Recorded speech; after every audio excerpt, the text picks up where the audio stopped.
Hello people, a very warm welcome to concise classes. तो student, आज आपका lecture 16 है और आज के सेशन में हम कुछ इंपॉर्टेंट सेंटेंस स्ट्रक्चर्स के बारे में बात करेंगे। क्यों ये सेशन इंपॉर्टेंट है, पहले हम थोड़ी बात कर लेते हैं, उसके बाद हम सेशन स्टार्ट करेंगे। देखिए, कई बार ऐसा होता है कि आपको सेंटेंसेस को बदलना होता है विदाउट चेंजिंग इट्स मीनिंग, कि आपको पॉजिटिव डिग्री की जगह कंपैरेटिव डिग्री का यूज़ करना है, कंपैरेटिव की जगह सुपरलेटिव एंड वाइस वर्सा। तो कुछ स्ट्रक्चर्स को समझना बहुत ज़्यादा इंपॉर्टेंट है, तो हम उन्हीं के बारे में बात करेंगे। अपार्ट फ्रॉम दैट स्टूडेंट, आज आपका सेशन लास्ट हो जाएगा जो भी एडजेक्टिव से रिलेटेड है एज पर योर एग्जाम। चाहे वो आपका DSSS भी हो, चाहे NVS हो, चाहे KVS हो, CTET, UPTET, जो भी आपकी टीचिंग एग्जाम्स का जो एक सिलेबस रहता है उसके अकॉर्डिंग हम आपका सब कुछ कवर अप आज करा देंगे।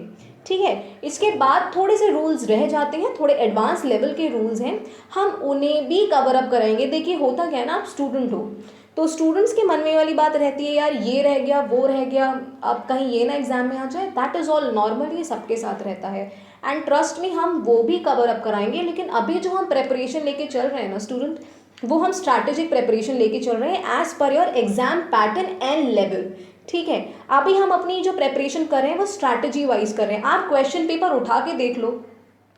ठीक, आपका KVS में जनरल इंग्लिश आती है और सब्जेक्ट कंसर्न में आपके 10 नंबर की इंग्लिश के क्वेश्चंस आते हैं। ठीक है, 10 क्वेश्चंस आते हैं, आप उसका लेवल और मेरे लेक्चर्स का लेवल आप मैच करके देख लो। गारंटीड अगर आप लेक्चर्स को प्रॉपरली देखोगे तो आप वो क्वेश्चन सॉल्व कर लोगे। ठीक है, लेकिन जैसा कि मैंने आपसे कहा कि मैं आपको इंग्लिश ऐसे कवर अप कराऊंगी कि जहां मैं आपकी समझ बेसिक टू एडवांस लेकर जाऊंगी, कुछ भी छोड़ूंगी नहीं, लेकिन थोड़ा हम स्ट्रैटेजिकली प्रिपेयर अप करेंगे, तो हम वही कर रहे हैं। ठीक है, तो इसके बाद हम आपके वो रूल्स भी कवर अप कराएंगे। हर, आप ये मानो, हर टॉपिक में आपके 3 से 4-5 रूल्स ऐसे हैं जो थोड़े एडवांस हैं, थोड़ा डेप्थ में जाके हमें उन्हें पढ़ना होगा और हम उन्हें भी कवर अप करेंगे। एंड ट्रस्ट मी, अगर आप मेरे लेक्चर्स फॉलो कर लेते हो तो आप SSC में बैठ जाओ चाहे बैंकिंग में बैठ जाओ, आपको इंग्लिश के लिए कहीं और जाने की ज़रूरत नहीं होगी एंड दैट्स अ गारंटी।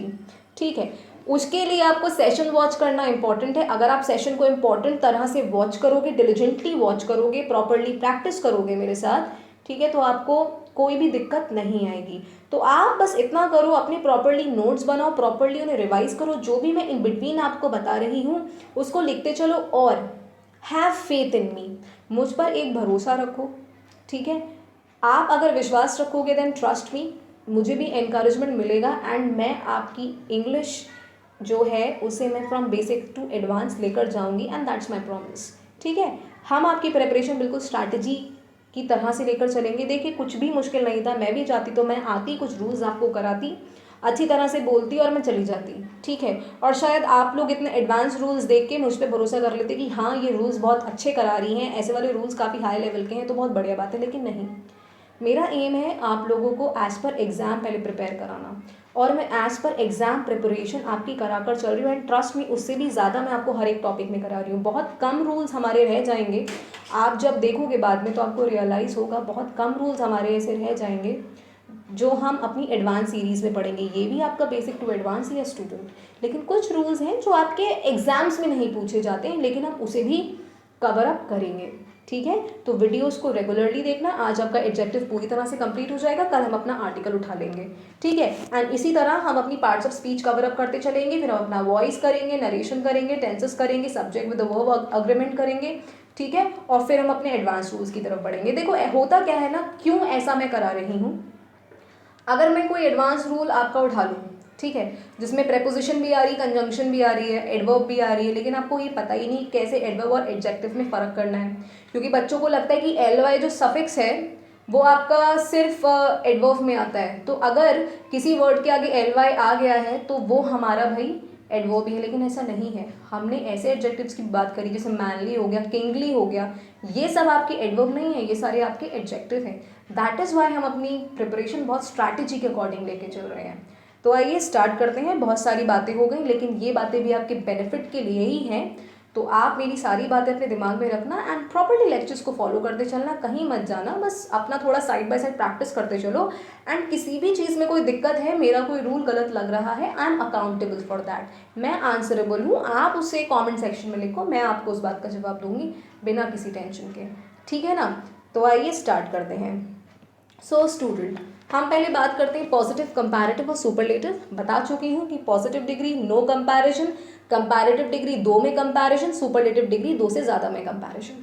ठीक है, पॉजिटिव डिग्री में भी कुछ वर्ड ऐसे आ जाते हैं जो होते कंपैरेटिव डिग्री के हैं लेकिन हमेशा एज पॉजिटिव डिग्री की तरह यूज होते हैं। हमने सम यूजेज ऑफ एडजेक्टिव्स में बात करी थी, आप जाकर देखना। वैसे मैं बता देती हूँ, जैसे एल्डर हो गया, अब एल्डर किसका कंपैरेटिव है? ओल्ड का। एल्डेस्ट किसका सुपरलेटिव है? ओल्ड का। लेकिन एल्डर और एल्डेस्ट दो ऐसे वर्ड हैं जो मोस्ट ऑफ द टाइम्स आपके एज पॉजिटिव यूज होते हैं और 5% ऐसा होगा कि वो एज कंपैरेटिव यूज होंगे। ठीक है, एल्डर के साथ दैन यूज नहीं होता है और दैन हम हमेशा कंपैरेटिव डिग्री में यूज करते हैं जब हम दो लोगों में कंपैरिजन दिखाते हैं। ठीक है, तो जैसे फॉर्मर, लाटर, इनर, आउटर, अटर और आपका एल्डर, तो स्टूडेंट ये सारे आपके पॉजिटिव डिग्री में यूज होते हैं कंपैरेटिव डिग्री के होने के बावजूद भी। आप रूल को जाकर पढ़ना, लास्ट सेशन लेक्चर 14 है आई गेस, या लेक्चर 15, आप देखना, आप लोगों को समझ में आ जाएगा। जैसे आप पहला सेंटेंस पढ़ो, she is a good girl, ये एक अच्छी लड़की है, कोई कंपैरिजन नहीं। Ram is my elder brother, Ram मेरा बड़ा भाई है, कोई कंपैरिजन नहीं। तो देखा, एज पॉजिटिव यूज हुआ। Tom is my eldest son, कोई कंपैरिजन नहीं, टॉम मेरा बड़ा बेटा है, no comparison at all, positive degree में यूज हुआ है। नेक्स्ट हम बात करते हैं कंपैरेटिव। देखिए, कंपैरेटिव डिग्री कब यूज करते हैं? जब दो में कंपैरिजन कर रहे हैं और हम दैन का यूज करते हैं इमीडिएटली। इमीडिएट का मतलब है इधर आपकी कंपैरेटिव डिग्री, तो जक्सटापोज्ड, हमने एक वर्ड पढ़ा था जक्सटापोज, यानी कि next to it, beside it, besides it. ठीक है, तो नेक्स्ट टू इट एक हमने वर्ड पढ़ा था कॉन्टिगुअस वोकैबुलरी में, एडजॉइनिंग जिसका मतलब है तो उसके जस्ट बाद, बराबर में, नेक्स्ट टू दैट। तो कंपैरेटिव डिग्री के जस्ट बाद दैन आ जाता है, तो कंपैरेटिव डिग्री 2 में कंपैरिजन और कंपैरेटिव डिग्री के जस्ट बाद दैन। जैसे he is better then his brother, better के बाद दैन, ओल्डर के बाद दैन, मोर ब्यूटीफुल के बाद दैन। ठीक है, नेक्स्ट हम बात करते हैं स्टूडेंट सुपरलेटिव डिग्री की। देखिए, सुपरलेटिव डिग्री हम जब भी यूज करते हैं तो उस सुपरलेटिव डिग्री के आगे द यूज करते हैं। जैसे he is the best player of the team, okay, लेकिन हर बार यूज करते हैं ऐसा जरूरी नहीं है। अब ये मिसकंसेप्शन आता है कि बच्चे ने देखा बेस्ट तो भैया the, most beautiful the, most industrious the, नहीं, ऐसा नहीं है। देखिए, जैसे आप अगले सेंटेंस देखिए, he is a best player, he is a best student. अब आपने देखा दोनों में बेस्ट बेस्ट यूज हुआ है और मैंने यूज करा है उसके आगे अ बट नॉट द। क्यों? क्योंकि आप द तभी किसी सुपरलेटिव डिग्री के आगे यूज करोगे अगर वो पर्टिकुलर सेंटेंस आपको प्रॉपरली स्टूडेंट डिस्क्राइब करा गया होगा। जैसे अगर आप पहला सेंटेंस देखो, he is the best player of the team, तो क्लियरली बताया गया है कि वो अपनी टीम का बेस्ट प्लेयर है। ठीक है, एक चीज बता the of the team. Next देखो, he is a best player. अब बेस्ट प्लेयर कौन से गेम में बेस्ट प्लेयर? क्रिकेट में, हॉकी में, कबड्डी में, कहाँ? हमें कुछ नहीं पता, हमने बस इतना बोला he is a best player, तो द हम यूज नहीं करेंगे। He is a best student, अब स्टूडेंट कहाँ का? अपने क्लास का, स्कूल का, जिले का, कॉलेज का, कंट्री का, वर्ल्ड का, कहाँ का? ठीक है, तो हमें नहीं पता, that is why he is a best student and not he is the best student. Next student हम बात करते हैं, जब हमें दो में से कोई एक चूज करना है तब हम कंपैरेटिव डिग्री के आगे द यूज करते हैं और उसके जस्ट बाद हम ऑफ यूज करते हैं। जी हाँ स्टूडेंट, मिसकंसेप्शन है कि जब भी आप द देख रहे हो तो आप वहाँ पे क्या करते हो, आप वहाँ पे सुपरलेटिव डिग्री लगा देते हो, लेकिन ऐसा नहीं है। कंपैरेटिव डिग्री के आगे भी द यूज हो जाता है, लेकिन अगर हमें दो में से किसी एक को चूज करना है। जैसे she is the best of two sisters. अब स्टूडेंट क्या करेंगे कि वो सोचेंगे द है तो द के आगे तो बेस्ट ही आएगा। अब कुछ इतने ऐसे महान होते हैं कि वो ये सोचेंगे यार she is the best of two sisters, अब दैन तो है नहीं तो हम बेटर कैसे लगा लेंगे। हो सकता है कि मिसप्रिंट हो गया हो क्वेश्चन पेपर में, 3 की जगह टीचर ने 2 लिख दिया हो। ठीक है, तो ऐसा भी कई बार हो जाता है। तो आप ये वाला पॉइंट दिमाग में रख लीजिए कि हम कंपैरेटिव डिग्री के आगे भी द यूज करते हैं। कब? जब हमें दो में से किसी एक को चूज करना है। जैसे she is the better of two sisters, better के आगे द, बेटर के बाद ऑफ। ठीक है, आप चाहे इस सेंटेंस को इस तरह से लिख लो, she is better than her sister. आपने मैथ्स में एक रूल पढ़ा होगा, कॉम्यूटेटिव लॉ कहते हैं उसे, ठीक है। वो एडिशन और मल्टीप्लिकेशन दोनों में अप्लाई होता है, चाहे 4+3 कर लो चाहे 3+4 कर लो, आएगा 7 ही। सिमिलरली चाहे 4 3 कर लो चाहे 3 4 कर लो, आएगा 12 ही। तो ये वही है, चाहे she is the better of 2 sisters कह दो या फिर she is better than her sister कह दो, कहने का मतलब सिर्फ इतना है कि वो अपनी बहन से बेहतर है। लेकिन अब ग्रामर है, ग्रामर में स्ट्रक्चर्स की बात होती है, सेंटेंस की बात होती है, कॉन्टेक्स्ट की बात होती है। यहाँ ग्रामर अपना गेम खेल जाती है जैसे वो खेल गई। दोनों सेंटेंस का मतलब एक ही है लेकिन अलग तरीके से लिख दिया और फिर अलग रूल आ जाते हैं, जैसे she is the better of 2 sisters and she is better than her sisters. तो आई होप आपको ये रूल क्लियर हो गया होगा। सिमिलरली अगर हमें 2 से ज़्यादा लोग हैं, उनमें से कोई चूज़ एक करना है तो सुपरलेटिव डिग्री के आगे द आएगा और सुपरलेटिव डिग्री के आगे ऑफ आ जाएगा। जैसे he is the best of the 3 players, he is the best of all the players, ठीक है। नेक्स्ट रूल स्टूडेंट बहुत ज़्यादा इंपॉर्टेंट है। अगर हम किसी नाउन या प्रोनाउन की 2 क्वालिटीज़ को कंपेयर करें, अब आप सोचोगे नाउन या प्रोनाउन यार इसका क्या मतलब है। देखो मैंने आपको बताया था कि आपके सेंटेंस में 2 चीज़ें होती हैं, सब्जेक्ट और ऑब्जेक्ट, ठीक है। कभी कभी आप लोग क्या करते हो, ऑब्जेक्ट को ही दूसरा सब्जेक्ट बोल देते हो, दैट इज सब्जेक्ट टू, ठीक है। किसी सेंटेंस में आपका सब्जेक्ट होता है, ऑब्जेक्ट होता है। अगर आपका सब्जेक्ट है तो वो भी नाउन या प्रोनाउन ही होगा, अगर आपका ऑब्जेक्ट है वो भी आपका नाउन ही प्रोनाउन ही होगा। इसके अलावा कुछ नहीं होगा, कोई भी पार्ट ऑफ स्पीच नहीं होगी, वो आपका या तो नाउन होगा या फिर स्टूडेंट प्रोनाउन होगा। तो वही बात यहाँ पे कही गई है कि अगर हम किसी एक पर्सन की 2 क्वालिटीज़ में कंपेयर कर रहे हैं तो आप क्या करोगे, आप पॉजिटिव डिग्री का यूज़ करोगे, ओके। अब कभी आपने देखा है किसी पॉजिटिव डिग्री के साथ हमने मोर और दैन का यूज़ कर लिया है, लेकिन इस रूल में होता है। जैसे he is wiser than intelligent, कहने का मतलब है कि वो बुद्धिमान से ज़्यादा समझदार है, ठीक है। लेकिन हम उसकी बात कर रहे हैं, उसकी 2 क्वालिटीज़ की बात कर रहे हैं, ठीक है। तो हम यहाँ पे इस तरह से सेंटेंस को नहीं लिखेंगे, हम लिखेंगे he is more wise than intelligent. Wise आपका पॉजिटिव डिग्री में, वाइज से पहले आया मोर, वाइज के बाद आया दैन और दैन के बाद जो क्वालिटी आई है स्टूडेंट वो भी आपकी पॉजिटिव डिग्री में, यानी कि इंटेलिजेंट। तो ये रूल भी स्टूडेंट आप दिमाग में रखना कि जब हमें किसी नाउन या प्रोनाउन की, अब प्रोनाउन क्यों बोला, क्योंकि ही आपका एक प्रोनाउन है, ठीक है ना। अब यहाँ पे हम ये भी कह सकते थे राम, तो राम नाउन हो जाता, Ram is visor then intelligent, ठीक है। तो अगर हम किसी पर्सन की 2 क्वालिटीज़ को कंपेयर करते हैं तो हम हमेशा अपना पॉजिटिव डिग्री का यूज़ करते हैं and never comparative degree. So I hope आपको ये रूल क्लियर हुआ होगा, ओके। नेक्स्ट हम बात करते हैं student, the is not use before superlative degree in a possessive case. जी हाँ, जैसे आप कभी कभी बोलते हो you are my best friend, आप कभी ये नहीं बोलोगे you are my the best friend. जब आपका पोजेसिव केस यानी कि माई का यूज़ हुआ है, ठीक है, यहाँ पे पोजेशन दिखाया कि मेरा बेस्ट फ्रेंड है, तो यहाँ पर हम नॉर्मल यूज़ करेंगे you are my best friend, ना कि you are my the best friend. कहने का मतलब है जब भी किसी सेंटेंस से पोजेसिव केस आएगा तो द पोजेसिव केस के आगे नहीं यूज़ होगा, ओके। नेक्स्ट है स्टूडेंट, हम कब द यूज़ नहीं करते हैं। देखिए अगर आपका कोई नंबर आ जाता है किसी सुपरलेटिव डिग्री के आगे, जैसे आप देख रहे हो we have a lot of 30 most influential personalities in the world। Wait a second, इसमें कुछ एरर है स्टूडेंट, रुक जाइए। We have 30 most influential personalities in the world.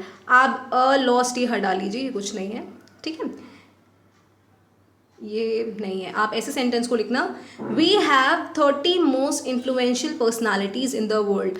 कहने का मतलब है यहाँ पे मोस्ट इन्फ्लुएंशियल आपका सुपरलेटिव डिग्री में है और मोस्ट इन्फ्लुएंशियल के आगे आपका एक नंबर यूज़ हुआ है, दैट इज़ 30, राइट, 30 यूज़ हुआ है। सो आप जब भी ऐसा कोई सेंटेंस देखोगे जहाँ पे मोस्ट इन्फ्लुएंशियल पर्सनालिटीज़ यानी कि जब भी कोई सुपरलेटिव डिग्री यूज़ हुई होगी और सुपरलेटिव डिग्री के जस्ट आगे आपका कोई नंबर आया होगा, तो आप सुपरलेटिव डिग्री के आगे द यूज़ नहीं करोगे, ठीक है। आप ये नहीं बोलोगे we have 30 the most influential personalities in the world, we have 30 most influential personalities in the world, okay. Next student हम बात करते हैं कि अगर किसी सेंटेंस में कंपैरेटिव डिग्री स्टार्टिंग में आया होता है तो हम उसके आगे आर्टिकल द का यूज़ कर लेते हैं। जैसे the higher you go the cooler you feel. जितना ऊपर आप जाओगे उतना अच्छा आपको लगेगा। तो हायर और कूलर दोनों आपके क्या है, एक आपकी कंपैरेटिव डिग्री है, ठीक है। लेकिन अब आप ये सोचोगे कि बाद वाले सेंटेंस में हमने कूलर के आगे द क्यों यूज़ करा, हम तो बिगनिंग में यूज़ करेंगे स्टूडेंट, तो हमने वो इसलिए यूज़ करा है, ये दो सेंटेंसेस अलग अलग हैं, इन्हें कॉमा से जोड़ दिया गया है, ठीक है। तो ऐसे सेंटेंसेस में भी हम कंपैरेटिव डिग्री के आगे द यूज़ कर लेते हैं। जैसे आप अपना नेक्स्ट देखिए, Rani and Reena are siblings and the former one is a doctor. Rani and Reena दोनों सिबलिंग हैं, दोनों बहनें हैं, and the former one is a doctor. जो पहले वाली है यानी कि जो रानी है वो एक डॉक्टर है, और यहाँ हमने फॉर्मर के आगे द को यूज़ करा है, ठीक है। अब यहाँ पर आप फिर सोच रहे होगे कि ये भी सेंटेंस आपका बिगनिंग में नहीं है, तो हमने क्यों फॉर्मर के आगे द यूज़ करा, हमने नॉर्मल ये क्यों नहीं बोला and farmer one is a doctor. वो इसलिए क्योंकि रानी एंड रीना आर सिबलिंग्स एक sentence, the former one is a doctor दूसरा सेंटेंस, जोड़ा गया इसे एंड से, और एंड यहाँ पे स्टूडेंट एक कंजंक्शन है, ठीक है। ये आपकी एक कंजंक्शन है। कंजंक्शन क्या होते हैं, वो वर्ड्स जो दो सेंटेंसेस को आपस में जोड़ते हैं उसे हम कंजंक्शन कहते हैं। जब हम कंजंक्शन पढ़ेंगे तो आपको क्लैरिटी मिल जाएगी। अभी आप इतना दिमाग में रखिए कि हमने क्यों द फॉर्मर यूज़ करा, क्योंकि ये सेंटेंस अलग है और ये वाला सेंटेंस अलग है, ठीक है। नेक्स्ट हम बात करते हैं कुछ इंपॉर्टेंट सेंटेंस स्ट्रक्चर्स की। अब यहाँ से बात होती है स्टूडेंट कुछ इंपॉर्टेंट सेंटेंस स्ट्रक्चर्स की।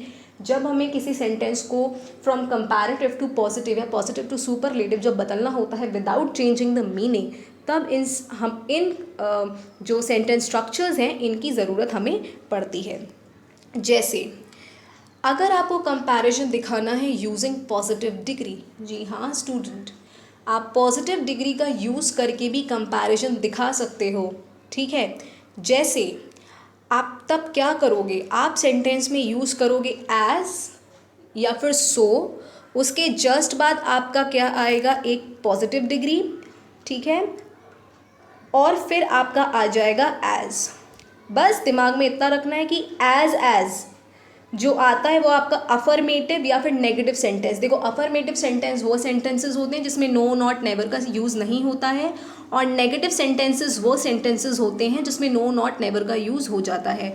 तो अगर आप किसी सेंटेंस में एज का यूज़ होते हुए देख रहे हो तो वो सेंटेंस आपका सही है, ठीक है। ये आपका नेगेटिव और पॉजिटिव दोनों सेंटेंस में यूज़ हो जाता है, लेकिन जो आपका सो एज है ये आपका सिर्फ नेगेटिव सेंटेंसेस में यूज़ होता है, ये आपका कभी भी अफर्मेटिव में नहीं यूज़ होगा। अफर्मेटिव सेंटेंस में अगर आप सो यूज़ करता हुआ देख रहे हो तो वो एक एरर है, सो काट के फटाफट से एज लगा दो, बिकॉज एज तो आपका नेगेटिव और पॉजिटिव दोनों में हो रहा है, लेकिन जो सो एज है वो सिर्फ आपका नेगेटिव सेंटेंस में होता है। जैसे आप फर्स्ट सेंटेंस पढ़ो, अमन इज एज इंटेलिजेंट एज करण, कहने का मतलब है कि अमन करण के समान ही बुद्धिमान है। तो यहाँ पे हम बुद्धिमानी में जो एक कंपैरिजन है वो दिखा रहे हैं, ठीक है, किसका यूज़ करके, पॉजिटिव डिग्री का यूज़ करके, और एज इंटेलिजेंट एज करण।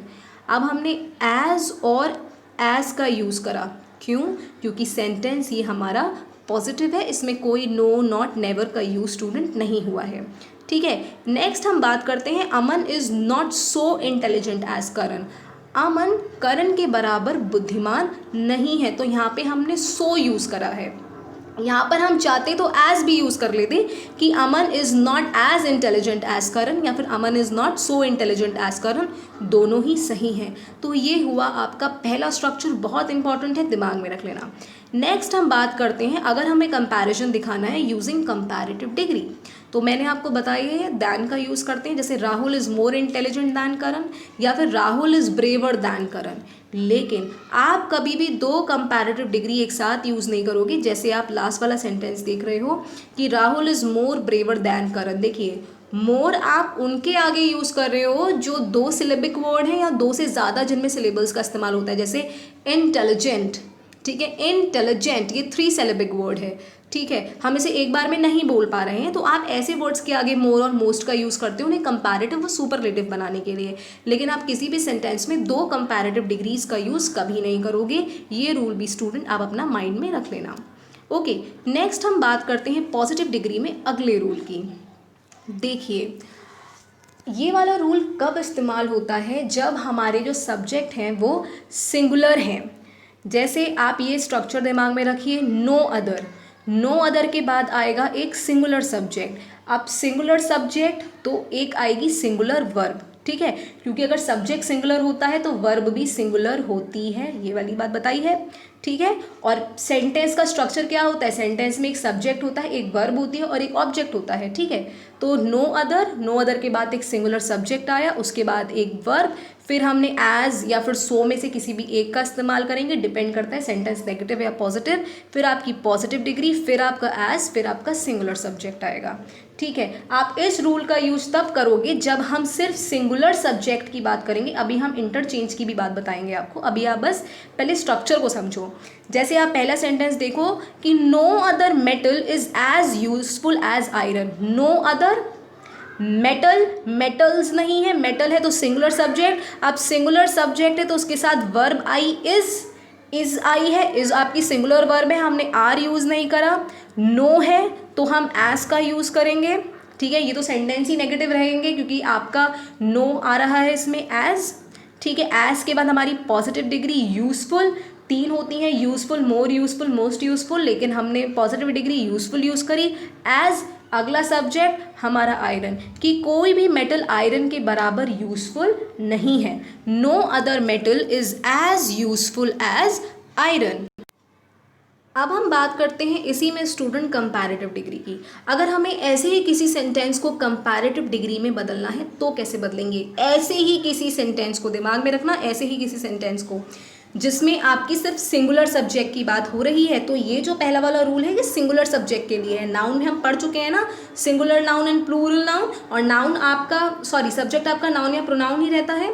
तो नेक्स्ट देखिए, सिंगुलर सब्जेक्ट, तो उसके बाद वर्ब आपकी सिंगुलर, फिर कंपैरेटिव डिग्री, फिर दैन, फिर एनी अदर का यूज़ होगा, और फिर आपका सिंगुलर सब्जेक्ट। जैसे iron is more useful than any other metal, तरीका वही हो गया, देख रहे हो ना आप। हमने ऊपर वाले में बोला no other metal is as useful as iron, और जब हमने इसे कंपैरेटिव में बदला तो हमने बोला कि iron is more useful than any other metal, कि आयरन किसी और मेटल से ज़्यादा यूजफुल है। अब स्टूडेंट हमने एनी अदर क्यों यूज़ करा, एनी सिर्फ यूज़ क्यों नहीं करा? देखो, अगर हम सिर्फ एनी मेटल बोलते तो आयरन भी तो एक मेटल है, तो हम ये बताना चाह रहे थे कि आयरन आयरन से ही बेहतर है, ऐसा नहीं है। हमने एनी अदर इसलिए यूज़ करा क्योंकि जो आयरन, जिस मेटल को हम सबसे अलग दिखाना चाह रहे हैं, यूज़फुल दिखाना चाह रहे हैं, हमने बाकी सारे मेटल से उसे बाहर निकाल दिया, ठीक है। तो iron is more useful than any other metal. अगर लेकिन आपका सेंटेंस होता है diamond is more useful than any metal, तो यहाँ पर ये सही ही है, ठीक है। अब अगर हमने यहाँ पे यूज़ करा है एनी मेटल, तो यहाँ पर ये चीज़ सही है बिकॉज डायमंड आपका मेटल नहीं है। तो यहाँ पर जो कंपैरिजन हो रहा है वो दो डिफरेंट सब्जेक्ट्स के बीच में हो रहा है, एक है आपका डायमंड, एक है आपका metal, and diamond is not a metal. तो अगर ऐसे किसी सेंटेंस में आप कंपैरिजन कर रहे हो जो बिल्कुल अलग अलग हैं, और अगर तब आप कहते हो कि diamond is more useful than any metal, या फिर plastic is more useful than any metal, तो तब यहाँ पर एनी बिल्कुल सही हो जाएगा। ओके, चलिए नेक्स्ट हम बात करते हैं और डिफरेंट स्ट्रक्चर्स के बारे में, जहाँ हम बात करेंगे प्लूरल सब्जेक्ट की। पॉजिटिव डिग्री में हम देखें तो वेरी फ्यू के बाद आपका प्लूरल सब्जेक्ट प्लूरल, तो वर्ब प्लूरल, एज या so, positive degree as plus singular subject, लेकिन बाद में सिंगुलर सब्जेक्ट ही आया है, दिमाग में रख लेना। और एज और so plus positive degree as, ये सब में चल रहा है। जैसे very few Indian cities are as big as Chennai, कि कुछ इंडियन सिटीज़ ही ऐसी हैं जो चेन्नई के बराबर बड़ी हैं। तो वेरी फ्यू के बाद आपका प्लूरल सब्जेक्ट इंडियन सिटीज़, और फिर are as big as Chennai, ठीक है ना। नेक्स्ट रूल है स्टूडेंट आपका कंपैरेटिव डिग्री के बारे में। देखिए, सिंगुलर सब्जेक्ट के बाद आपका आएगा singular verb, then comparative degree, उसके बाद दैन, लेकिन फिर आपका आ रहा है मोस्ट अदर, या फिर आप यूज़ करोगे ऑल अदर और प्लूरल सब्जेक्ट, ठीक है। जैसे पहला वाला सेंटेंस था very few Indian cities are as big as Chennai, ठीक है। तो यहाँ पर आप देख रहे हो वेरी फ्यू के बाद हमारा यूज़ हुआ है प्लूरल सब्जेक्ट, ठीक है। तो ऐसे सेंटेंसेस को जिनमें सब्जेक्ट प्लूरल आया है, अगर हमें ऐसे सेंटेंस को कंपैरेटिव डिग्री में यूज़ करना है तब हम इस वाले सेंटेंस स्ट्रक्चर का यूज़ करेंगे। तो यहाँ पर हम कैसे कह रहेंगे, चेन्नई, चेन्नई आपका सिंगुलर सब्जेक्ट तो सिंगुलर वर्ब यानी कि is bigger comparative degree than most other Indian cities. All other हमने क्यों यूज़ नहीं करा, मोस्ट अदर क्यों, क्योंकि यहाँ उसने ऊपर वाले सेंटेंस में बात करी है वेरी फ्यू, सारी नहीं वेरी फ्यू की कुछ इंडियन सिटीज़ हैं जो चेन्नई के बराबर बिग हैं। तो यहाँ पे Chennai is bigger than most other Indian cities की जो चेन्नई है वो काफ़ी सारी इंडियन सिटीज़ के बराबर ही बिग है। तो कॉन्टेक्स्ट स्टूडेंट आप देख रहे हो वही है, लेकिन कहने का तरीका सिर्फ बदल गया है। अब अगर हमें इसे सुपरलेटिव में बदलना है तो सुपरलेटिव डिग्री का देखिए, सिंगुलर सब्जेक्ट आएगा, उसके बाद आपकी सिंगुलर वर्ब आएगी, लेकिन फिर आएगा आपका वन ऑफ द के बाद सुपरलेटिव डिग्री और फिर आता है आपका प्लूरल सब्जेक्ट। ये वाला आप रूल दिमाग में रख लो कि जब भी आपका सेंटेंस वन ऑफ द आता है तो वन ऑफ द के बाद हम हमारा प्लूरल सब्जेक्ट ही यूज़ करते हैं। इसे हम subject with a verb agreement में भी पढ़ेंगे। और वन ऑफ द हम क्यों यूज़ कर रहे हैं, क्योंकि हम काफ़ी सारे में से सिर्फ एक को चूज़ कर रहे हैं। तो Chennai is one of the biggest Indian cities कि जो चेन्नई है वो इंडियन सिटीज़ में जो सबसे बिगेस्ट इंडियन सिटीज़ हैं उनमें से एक है। तो Chennai is one of the biggest Indian cities. ठीक है, तो ये तीनों स्ट्रक्चर्स भी आपको अपने माइंड में रखने हैं। नेक्स्ट अब हम बात करेंगे इनके यूजेज के कि अब हम इनका यूजेज कैसे करेंगे। जैसे आप पहला देखो, lead is the heaviest of all metals, ये हमारा सुपरलेटिव डिग्री में हैवीएस्ट है। हैवीएस्ट के आगे द है, हमने अ यूज़ नहीं करा, हमने द यूज़ करा क्योंकि एक डिस्क्रिप्शन दे दिया है ऑफ ऑल मेटल्स कि जितने भी मेटल्स हैं उसमें लेड सबसे ज़्यादा हैवी है। अब हम इसे कन्वर्ट करते हैं कंपैरेटिव में, तो हम कैसे करेंगे। अब ऑल मेटल्स है ना, ऑल मेटल्स, तो यहाँ पर हम एनी अदर वाला तो यूज़ नहीं करेंगे क्योंकि एनी अदर के बाद तो हमारा सिंगुलर सब्जेक्ट आ रहा था। ठीक है, यहाँ पर हम ऑल अदर या फिर मोस्ट अदर वाला यूज़ करेंगे, लेकिन यहाँ पे सबकी बात की गई है तो हम यहाँ पे ऑल अदर यूज़ करेंगे, मोस्ट अदर नहीं। तो lead is heavier than all other metals, बात वही हो गई लेकिन कंपैरेटिव डिग्री। और अगर अब हम इसे अपना किस में करेंगे, पॉजिटिव डिग्री में, तो हम बोलेंगे no other metal is as heavy as lead. No other metal is as heavy as lead. देखो अदर के बाद हमेशा हमारा प्लूरल सब्जेक्ट आता है, लेकिन नो अदर है यहाँ पे। ठीक है, तो यहाँ नो अदर के बाद हम अपना सिंगुलर सब्जेक्ट यूज़ लेंगे क्योंकि यहाँ सिर्फ हम एक ही मेटल की बात कर रहे हैं, दैट इज़ लेड। ठीक है, तो नो अदर वाला भी रूल मैं आपको बता चुकी हूँ। नेक्स्ट हम पढ़ते हैं student, Mahabaleshwar is cooler than Panchgani कि जो महाबलेश्वर है वो पंचगनी से ज़्यादा ठंडा है। ठीक है, कंपैरेटिव में है, इसे हम सुपरलेटिव में तो कर नहीं सकते बिकॉज दो में कंपैरिजन हुआ है। सुपरलेटिव में दो से ज़्यादा की जब बात होती है तब करते हैं, तो ये सिर्फ हमारा पॉजिटिव डिग्री में बदलेगा। तो Panchgani is not so cool as Mahabaleshwar. देखा ना आपने, Panchgani is not so cool as Mahabaleshwar. तो ये रूल भी आप दिमाग में रखो। तो जो हम स्ट्रक्चर्स पढ़ चुके हैं ना स्टूडेंट, हम उन्हीं को यहाँ पर अप्लाई कर रहे हैं। He is as wise as Solomon कि ये सोलोमन के समान ही समझदार है। ठीक है, तो ये है आपका किस में, पॉजिटिव डिग्री में। कंपैरेटिव में बदलो, सुपरलेटिव में तो बदल नहीं सकते। तो Solomon is not wiser than he is. आप यहाँ पे ये नहीं लिखोगे Solomon is not wiser than him कि Solomon is not wiser than him, him नहीं आएगा। इसे हम पढ़ेंगे जब हम प्रोनाउंस की बात करेंगे। आप इतना दिमाग में रखो कि जब कंपैरिजन होता है तो कंपैरिजन हमेशा सेम केसेस में होता है। सब्जेक्ट का कंपैरिजन सब्जेक्ट से होगा, ऑब्जेक्ट का कंपैरिजन ऑब्जेक्ट से होगा। तो दैन की जगह अगर हम हिम यूज़ करेंगे तो हिम आपका एक ऑब्जेक्टिव केस है स्टूडेंट, प्रोनाउन में पढ़ेंगे। अभी बस आप इतना दिमाग में रखो कि यहाँ पे हम हिम नहीं यूज़ करेंगे, ही इज़ यूज़ करेंगे क्योंकि यहाँ पर जो कंपैरिजन हो रहा है सोलोमन का हो रहा है किससे, दूसरे सब्जेक्ट से। ठीक है, तो सोलोमन आपका सब्जेक्ट है तो इसका कंपैरिजन भी एक सब्जेक्ट से होगा, तो यहाँ पे हिम नहीं ही इज़ होगा। ठीक है, तो Solomon is not wiser than he is कि वो उससे ज़्यादा समझदार नहीं है, उसके बराबर है लेकिन उससे ज़्यादा नहीं है। ठीक है, तो आपने देखा ना कि स्ट्रक्चर बदल गया है लेकिन कॉन्टेक्स्ट नहीं बदला है। नेक्स्ट आप देखिए, Shakuntalam is the best drama in Sanskrit कि संस्कृत में बेस्ट ड्रामा शकुंतलम है, आपका सुपरलेटिव है। अब हम इसमें करेंगे कन्वर्ट पॉजिटिव में, no other drama in Sanskrit is as good as Shakuntalam. पहले आप ना क्या देखो, आप देखो कि जो आपका सब्जेक्ट है वो सिंगुलर है या प्लूरल है। आपका जो ऊपर शकुंतलम है स्टूडेंट, वो आपका सिंगुलर सब्जेक्ट है, ठीक है। तो यहाँ पर आप वेरी फ्यू तो इस्तेमाल नहीं कर सकते हो, क्योंकि वेरी फ्यू के बाद आपका कौन सा सब्जेक्ट आता है, प्लूरल, तो यहाँ पे हम नो अदर वाला लेंगे।